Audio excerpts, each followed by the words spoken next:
JIRIBAM gi TONGANBA THOUDOK da Leikhidraba Meeoi Mapangi Thawai Yaodaba Hakchang SILCHAR Medical College ki MEERELSHANG dagi PURAKTUNA JIRIBAM gi Ningshingkhul Da Leirol Channaba Thourang Toukhre SILCHAR Medical College dagi Leikhidraba Singi Hakchang loba lakpa aduda JIRI United Committee JUC gi Chairman Mutum Maipak Sana Mangang na hai JIRIBAM District ki DC yauna lengak amasong JUC gi marakta wari sanaduna yanaba purakpadagi Leikhidraba Mapangi Hakchang asi lauduna aroiba mathau mangam pangthoknaba sem sabani tha nipan khakta ngairiba angang ama yauna micham tarok khatkiba aduda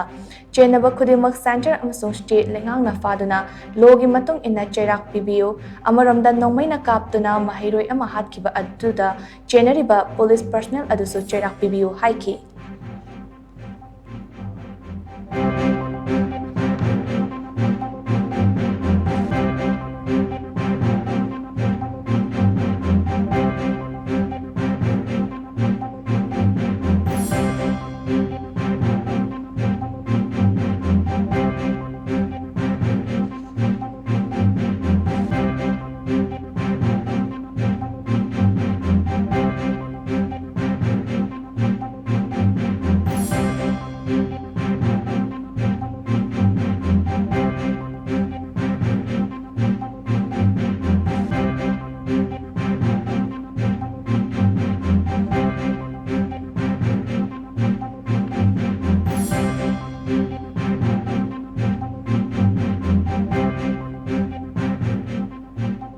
State Force ki side tagi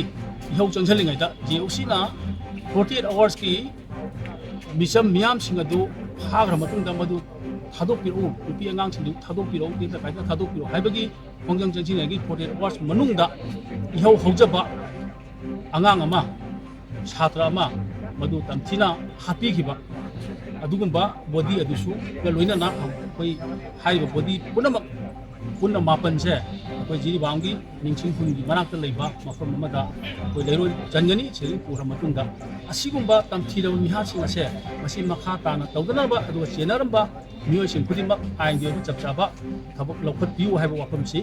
media gi side ta thamjai we also appeal to the central government to take appropriate action against these who are doing the terrorist acts in the border circles. And we, all the peoples of JIRIBAM and also where he was coming here to check these bodies and will be buried on our infernal will be done into our part of Ningshingkhul, the biodiversity fox. Then after that, we'll do a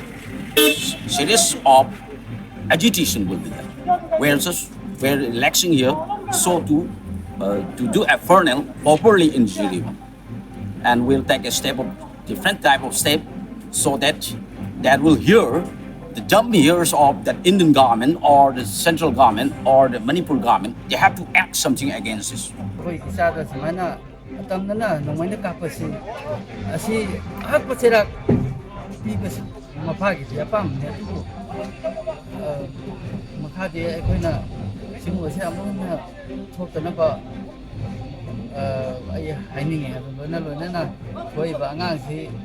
Jamna kana tawba angang nate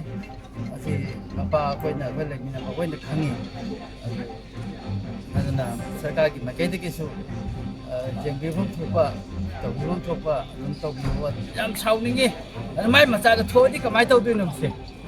adu mioi ba magi wakhan da nate ma sa magi wakhan ne ba bekra da chalo chango tawnani ba thabak se adu gi kanu da taw ba kaino mani san pa koi sen ka phi se yam pen de se